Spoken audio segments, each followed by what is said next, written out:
Hello, highlighters! It's Leo here and welcome back for another highlight. It's the time of the year again. It's our yearly tradition, isn't it? 'Di ba?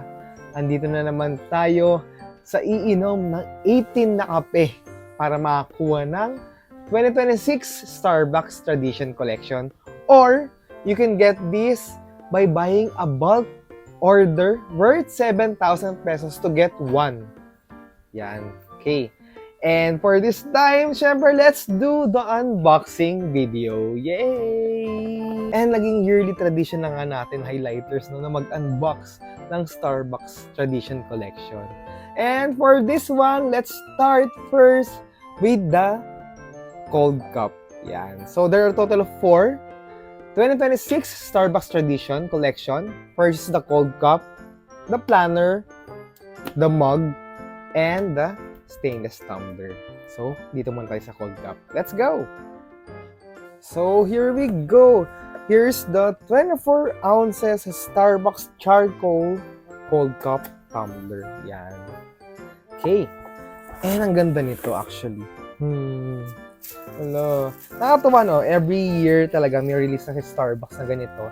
And what's great about this one is that I think same size siya, yung height niya and laki. And as far as I know, mas katulad niya yung last year na para siyang pa-concave yung pinakatakip. Pero the thing here is that medyo gasgasin lang siya since hindi siya matte. Okay, here we go. The 24 ounces charcoal tumbler. Wait, I'll just show you the closer look. Okay, here we go. Yan. So, here's the closer look. Yan. Ito yung sinasabi ko na concave siya. Same with the indigo and turquoise last year, di ba? Na ganito yung pinakatakip niya. And syempre, may plastic straw na color black. And super cool ng color. Actually, for me, ito yung pinaka-best na cold cup tumbler so far. Yan, okay. Then, I'm not pretty sure what leaves is this. Ano ba to? Tea ba to? Yan, correct me if I'm wrong. Kindly comment down below lang. And here's the coffee bean. And sa tingin nyo, meron bang pattern ng siren tail? Kasi usually, meron eh. Pero para siyang nasa under the sea, right? Kasi para siyang meron, like here, ano tawag dito? Yung sa ilalim ng dagat. So, yan. Okay. And the logo, yan, embossed siya. And the texture, by the way, nung pinaka-cup niya is scale. And nasa labas yan. So, medyo, what do you call that? Maramdam niyo yung texture for this one.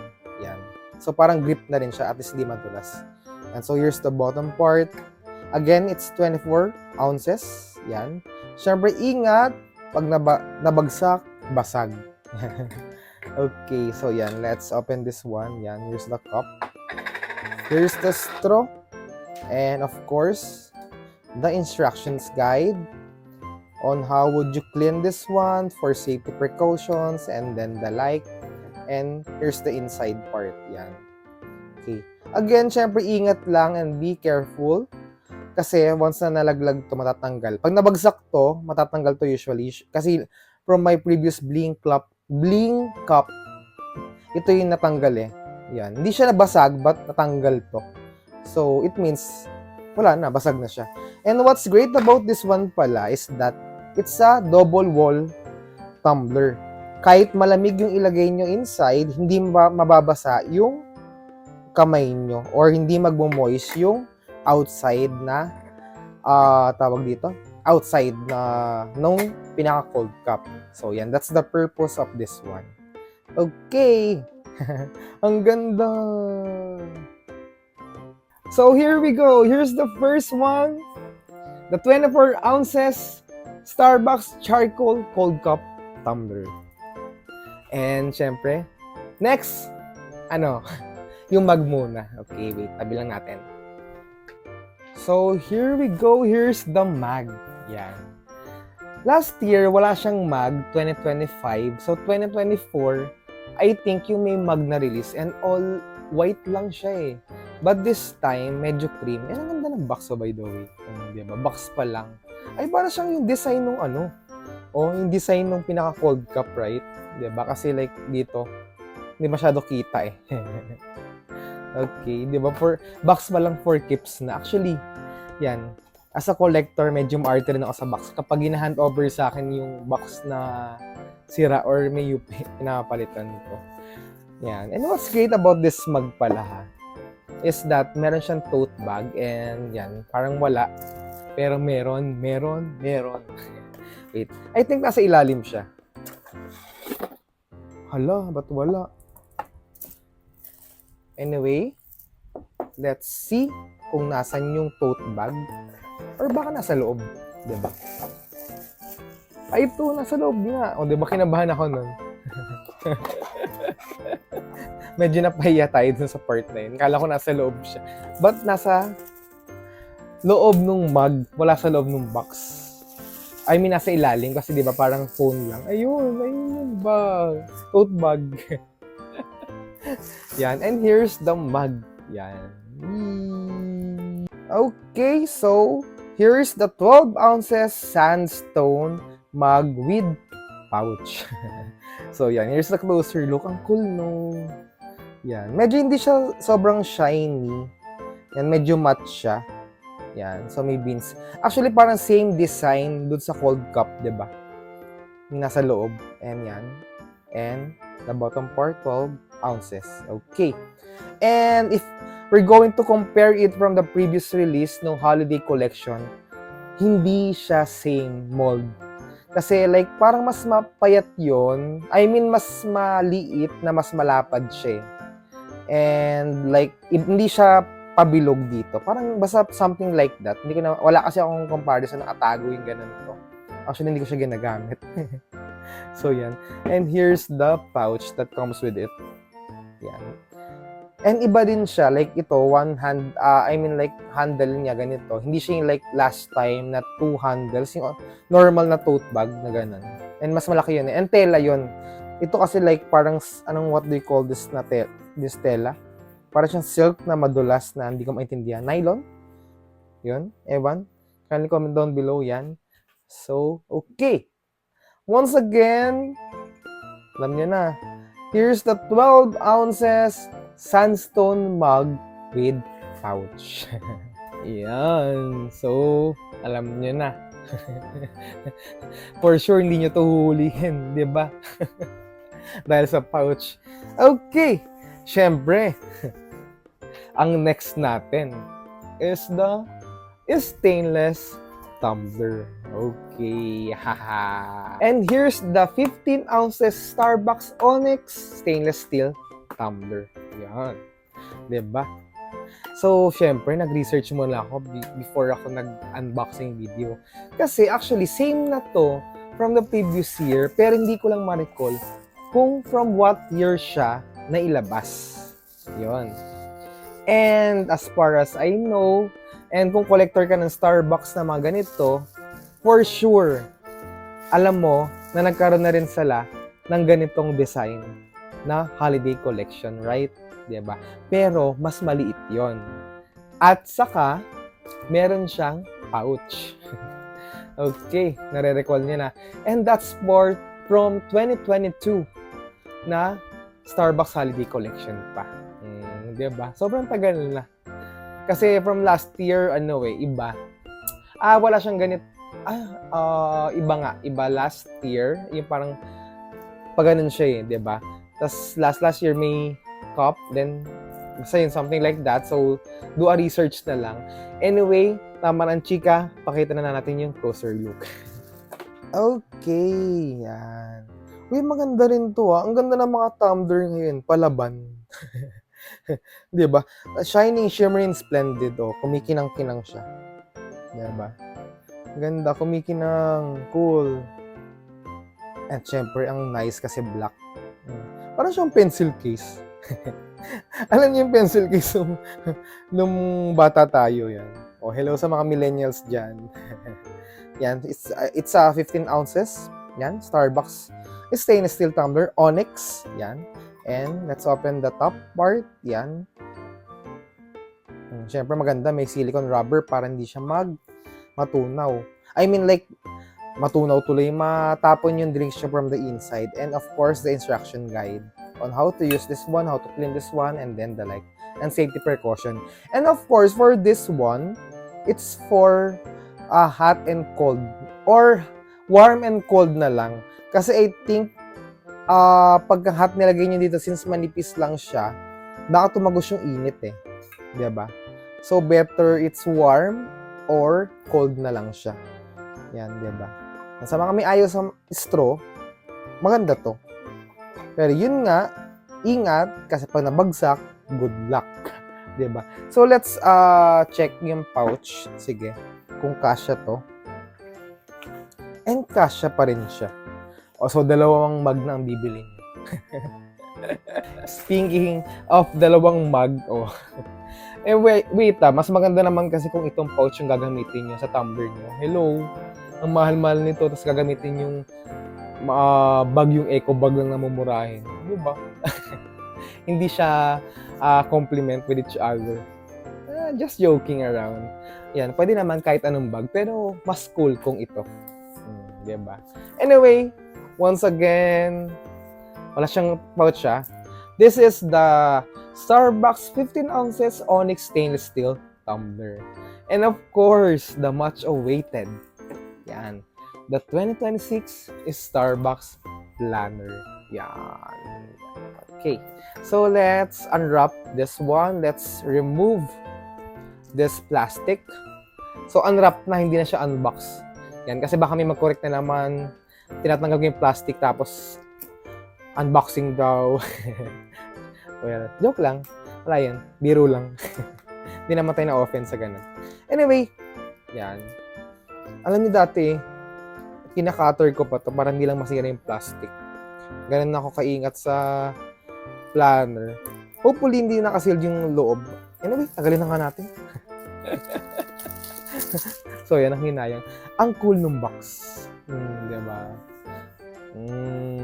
Bakit ganun yung box? Parang madumi sa akin. O diba? Ang arte. Parang may smudges. Ala, anyway. Box lang. Alam niya na. Yan. So, ang cool lang ng box niya. And, you know, dito pa lang na-design. Palong-palo na. And of course, here's the planner, I mean. Nice. Then, let's check what comes inside. Nakakamiss lang yung dating planner, yung may kasamang Starbucks card. Tapos yung isang, tawag dito, isang year for planners to collect kasi iba-ibang kulay. Oh, ang ganda. Actually, para siyang same din from 2022, 2023 release. Pero, mas maganda to. Oh, ang ganda. Oh. Oh, anyway, let's open this one now. Okay. Yan. Here's the closer look of the 2026 Siren Planner with Carrier. Yan. Carrier tawag dito. Okay.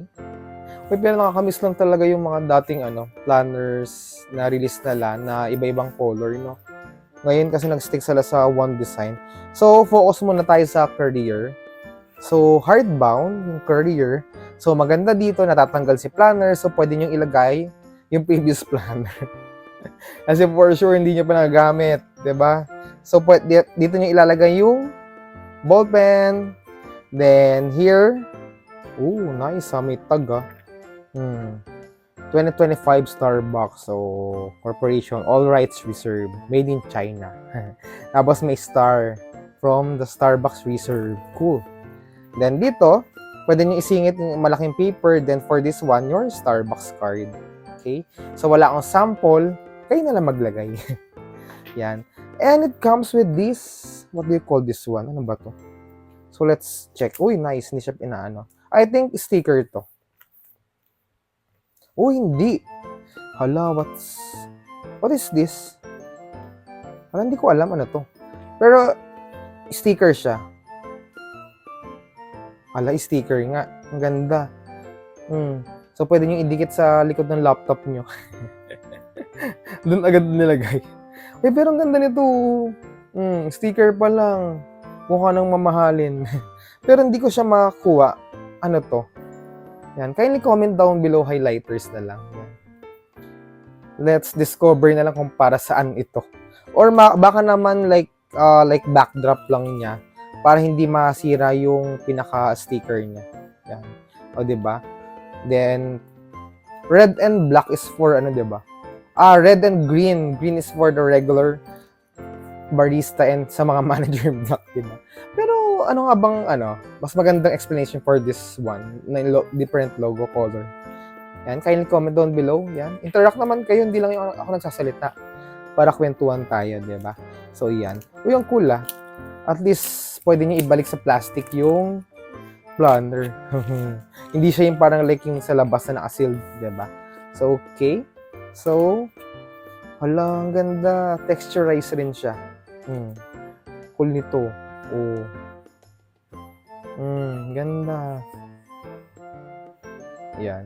Naalala ko tuloy yung ganitong planner dati. Nakalimutan ko rin yung brand na collab niya. Yung simple lang siya. Yung color red, color white, color black, color green, then may logo lang. Then plain lang talaga siya. Hindi naging mabili yun. Ewan ko, pero gusto ko yun. Tapos may maliit, tapos may malaki. Pero ang ganda nun, promise. Kasi mahal naman kasi yung notebook na yun, but I forgot the name, the brand. Yan. O, diba, ang dami ko ng chika. Anyway, here's the ballpen. At alam nyo ba, yung last time ko na unboxing nitong ballpen, nagtai siya. Grabe yun. Pero ang maganda doon naman, nakapalitan ko after. Kasi sabi ko na meron akong proof na sa video ko pa nagawa. Yan. So, hindi na natin susulat para naman hindi siya maano. So, yan, okay. So, it comes with this pen. Ang ganda rin ng pen. Para siyang yung, nabibili niyo sa National Bookstore na pen na metallic. Pwede niyo ipa-engrave dito yung pangalan niyo. Diba? Highlight Manila. Okay. So, pwede here. And pwede there. Wait nga. Pwede ba there? Ayan. Pwede nga. Diba? O, pwede ito lang. Huwag nyo nang lagay ito. Joke. Anyway, so, from the inside na, alam ko, taranta tuloy. From the inside, kasi baka sabihin nyo, dalian nyo na, puro daldal to. Yan. Hopefully, mag-follow kayo para more unboxing video tayo, more Budol finds. So, syempre, pakita ko na yung per sheet. Yan. So, syempre, may calendar. Syempre, first page muna. Yan, nakita nyo na, plain logo, 2026. Then, may 2027 na tayo agad. And, the first ever Starbucks sa Philippines, the 6750, diba? And I'm just wondering dito, kailan kaya ito i-renovate or i-as-is lang na. Then, may checklist. Naku, kulang sa akin to. Then ito, kung calendar of activities, pwede nyo ilagay here. Yan. And here, pwedeng to-do list dito, diba? Ginagamit nyo ba talaga? And ito, nakalimutan ko yung tawag dito sa dotted pages. But for this one kasi, pwede nyo rin siyang gawin extension ng checklist nyo. Like, itong box, gawin yung box din. Yan. Buy worth 7,000 Starbucks merchandise. Tapos, collect 18 e-stickers. Yan. Tapos, more Budol. Follow Highlight Manila.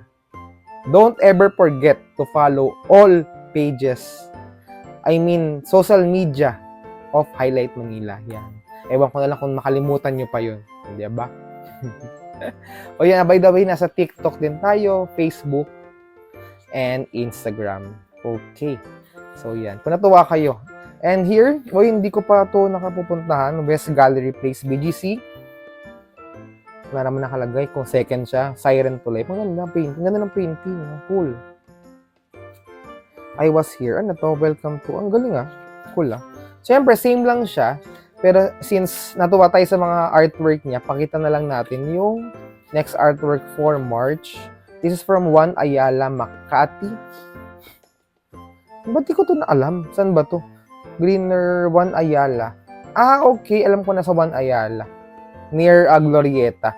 Sorry, yung second one. By the way, the first one, 6750, is located at Ayala rin.